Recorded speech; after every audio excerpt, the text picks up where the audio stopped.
Now, let me tell you why I came to this conclusion.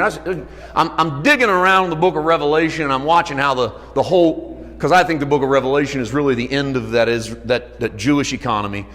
I think it's a message to 7 real churches in Asia a long, long time ago about stuff that was about to happen to them shortly at hand.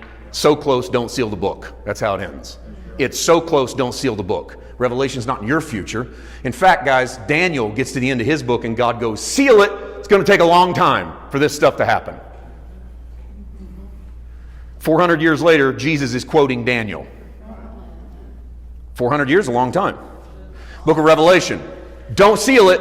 It's about to happen. Okay, so it must have been about to happen. I'm just going to take him at his word. At hand, pretty close. So I'm reading through Revelation, and I get to the end, and I watch how we get introduced, because the angel says to John, you want to see what the bride looks like? So I go, oh, that's good. I want to see what the bride looks like. I mean, don't you? We brag about being the bride of Christ. And he said, so I looked up and I saw a city come down from God out of heaven, the New Jerusalem. And inside of that city was trees that ran down a river of life, river of living water. And everyone who tasted of those leaves, they were for the healing of the nations. And that water brought life. And its gates were open. And there were no one allowed in the city that was a whoremonger and fearful and abominable and afraid and lack of faith and unbelieving. But the gates were open. People could come in and out day and night. And then the book of Revelation ends. I couldn't figure out why all those sinners were still on the planet, hanging outside of the New Jerusalem. You got all those fearful that's not allowed in. And then there's Revelation. See, because I don't think the book of Revelation is trying to tell you about a city coming up that's going to set on the planet. I think it's trying to tell you about a city that Jesus said to his disciples, you are a city set on a hill. You are at Hebrews chapter 11, Hebrews 12. You are at Mount Zion, to the city of the firstborn, to the angels, to Jesus, to God the judge and Jesus the mediator, to the spirits of just men made perfect. You're not going there, you're there. And so when you look at the New Jerusalem, you're looking at you and me. You're looking at these who have inside of us what Jesus said in John 17. If any man believe on me, he shall have within him rivers of living water that shall spring up inside of him. Where's that river? That's that river that flows through New Jerusalem. What about those leaves? That's tree. That's life. That tree of life we lost access to in Eden, but we gained access to in another garden. Remember when Jesus said, as it is written, they'll smite the shepherd and the sheep will scatter? Jesus goes to the cross, they kill the shepherd, the sheep all scatter. That prophecy comes in the book of Zechariah, where God says, wake up, sword, and smite the shepherd. What sword needed to wake up? The same sword that had been asleep in the Garden of Eden since the beginning of Genesis, guarding the way to the tree of life, the tree that we bypassed so that we could determine our conscience based upon our own actions instead of following the Spirit. But at Calvary, that sword smote Jesus, so that you and I could have access to the tree of life, a tree that still grows inside of you and me. So you have the answer. You're not on your way to the answer, you are the answer. Revelation ends with a bunch of sinners outside the New Jerusalem because we're supposed to be allowing them in to eat from the tree, and we're supposed to be taking the leaves out to heal the nations, and we're supposed to be allowing the water to touch the world. My point is this. I don't think we're rapidly heading towards a day where no one can make a wrong decision. That's not how the Bible ends. We're not rapidly heading towards a day where there's no more stuff going wrong.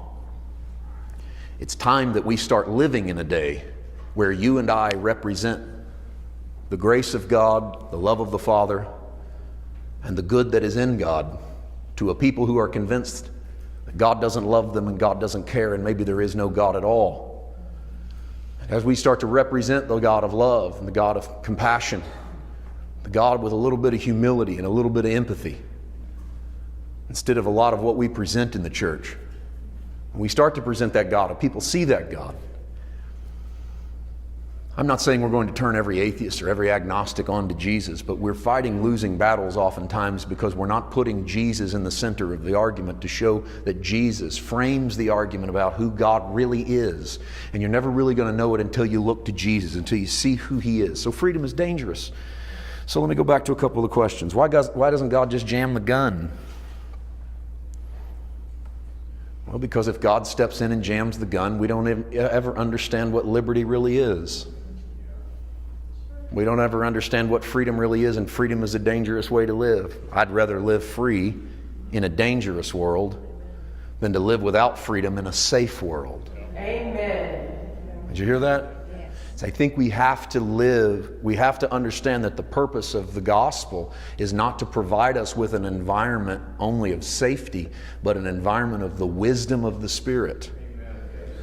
All right? Most of us, if given the chance to make our kids safe or make our kids smart, will always choose to make our kids safe. You should always choose to make your kids smart. Jesus said, "Be wise as serpents and harmless as doves." Doves are safe, serpents are smart. You don't want just one over the other, but you don't want to sacrifice one for the other. So the wisdom is following after that which is good. It's not about rights and wrongs. It's not about trying to identify who's right and who's wrong, but it's about following after good. To do that, we're probably going to have to break down some of our politics.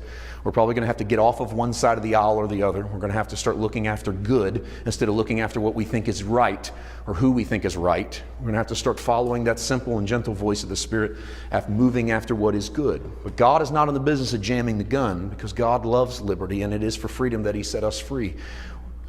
There's a laundry list of stuff that needs to happen to the young man holding the gun. The problem is there's probably a laundry list of stuff that didn't happen for the young man holding the gun long before he picked up the gun. And we can't just sit back and say thoughts and prayers. Because we've become irrelevant in the world, because every time something tragic happens, the best thing we can come up with is thoughts and prayers. And then we just move on to the next news story, and we probably didn't even do that much praying over it. And if we did, all we ask is for people to get what's coming to them. No. Or for the people that disagrees with us to wise up and start agreeing with us. That's not a prayer. God, change the way that guy thinks so he'll think more like me. Well, that could be all hell breaks loose if that's what ends up happening in the world. Wouldn't ever ask anybody else to think like me. I don't even always like thinking like me. I don't need you doing it too.